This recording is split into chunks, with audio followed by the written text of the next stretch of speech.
चाहे आप भाव से लें या कुभाव से लें, भगवान का नाम आपके फायदे के लिए होगा और आपका कल्याण ही करेगा और आपके लिए कल्याणकारी ही होगा। तो इसके द्वारा उनका भी कल्याण हो जाए, यह सोचकर महामुनि व्यास जी ने बड़ी कृपा करके महाभारत इतिहास की रचना की।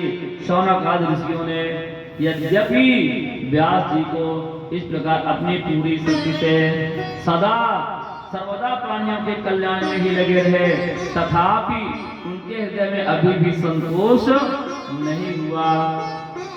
उनका मन कुछ खिन्न सा हो गया। जब कुछ खिन्न सा हो गया तो सरस्वती नदी के पवित्र तट पर एकांत में बैठकर धर्मवेत्ता व्यास जी ने मन ही मन विचार करते हुए इस प्रकार कहने लगे कि मैंने निष्कपट भाव से ब्रह्मचर्य आदि व्रतों का पालन करते हुए वेद गुरुजन और अग्नियों का सम्मान किया है और उन्हीं की आज्ञा का पालन किया है। महाभारत की रचना के बहाने मैंने वेद के अर्थ को खोल दिया, जिससे सभी लोग अपने अपने धर्म कर्म का ज्ञान प्राप्त कर लेते हैं। यद्यपि मैं ब्रह्म तेज से संपन्न एवं समर्थ हूँ, तथापि मेरा हृदय कुछ अपूर्ण काम सा जान पड़ता है। अवश्य ही अब तक मैंने भगवान को प्राप्त कराने वाले धर्मों का प्रायः निरूपण नहीं किया है, और वही धर्म परमहंसों को प्रिय है और वह भगवान को भी प्रिय है। हो ना हो मेरी अपूर्णता का सिर्फ यही एक कारण है और कोई कारण नहीं है। श्री कृष्ण द्वैपायन व्यास इस प्रकार अपने को अपूर्ण सा मानकर जब खिन्न हो रहे थे, उसी समय पूर्वोक्त आश्रम पर देवर्षि नारद जी आ पहुंचते हैं। उन्हें आया देखकर व्यास जी तुरंत खड़े हो गए। उन्होंने देवताओं के द्वारा सम्मानित देवर्षि नारद को भी पूरा पूजा की।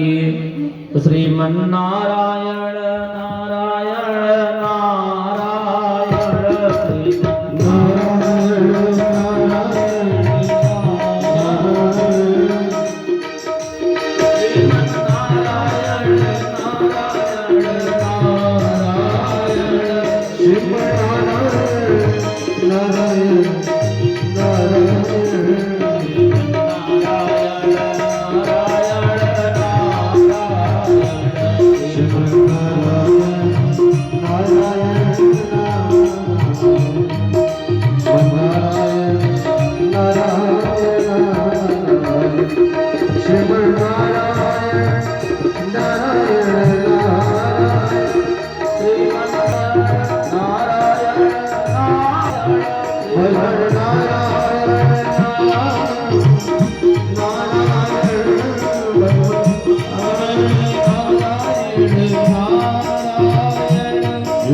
भागवत महापुराण की जय हो।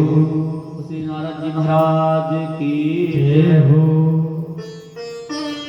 तो जब नारद जी का आगमन हुआ तो उसी समय व्यास जी उस चिंता में बैठे हुए थे, और जब चिंता में बैठे थे तब नारद जी ने कहा कि हे महाभाग, आप किस लिए इस तरह उदासीन होकर के बैठे हैं, कुछ तो बताएं। उन्होंने कहा मैंने चार वर्णों की रचना की, उसके बाद 17 पुराणों की रचना की, फिर भी मुझे कोई संतुष्टि नहीं मिल रही है। अब आप कुछ करके बताएं।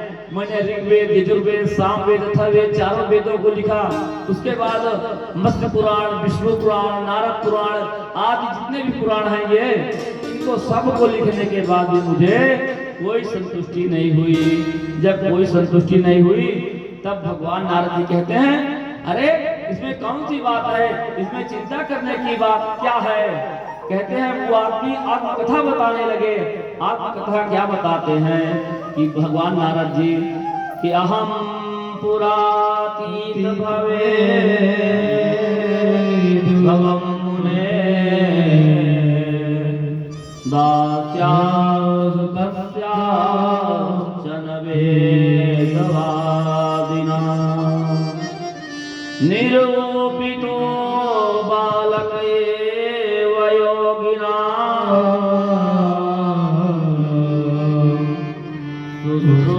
सुश्रूणेका ऋषि निर्विविक्षता। कहते हैं प्रभु मेरी भी आत्मकथा सुन लीजिए। मैं भी एक दासी का पुत्र था, और जब एक दासी का पुत्र था, जो चतुर्मास करने वाले संत महात्मा थे वे एक बार हमारे गांव में पधारे और चातुर्मास कर रहे थे। बचपन में ही मैं उनकी सेवा में नियुक्त कर दिया गया था, और मैं यद्यप बालक था फिर भी किसी प्रकार की चंचलता नहीं करता था, जितेंद्रिय था, खेल कूद से दूर रहता था और आज्ञा अनुसार उनकी सेवा करता था। मैं बोलता था बहुत कम था। मेरे इस शील स्वभाव को देखकर समदर्शी मुनियों ने मुझ सेवक पर अत्यंत अनुग्रह किया। उनकी अनुमति प्राप्त करके बर्तनों में लगा हुआ प्रसाद मैं एक बार खा लिया करता था, और इससे मेरे सारे पाप धुल गए।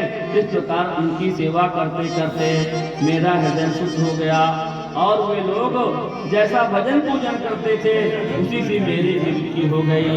प्यारे व्यास जी उस सत्संग में उन लीला गान परायण महात्माओं के अनुग्रह से मैं प्रतिदिन श्री कृष्ण की मनोहर कथाएं सुना करता था। श्रद्धा पूर्वक एक एक पद श्रवण करते करते प्रिय कीर्ति भगवान में रुचि हो गई। जब भगवान में रुचि हो गई तो नारद जी ने कहा था जब मुझे रुचि हो गई तो मैं महात्माओं के साथ जाने के लिए तैयार हो गया। जब जाने के लिए तैयार हो गए तब उन महात्माओं ने कहा कि बेटा अभी तुम्हारी माँ है, तुम अपनी माँ की सेवा करो। माँ की सेवा करने के पश्चात तब तुम हमारे आश्रम में आ जाना, मैं तुम्हें अपने साथ अवश्य रख लूंगा।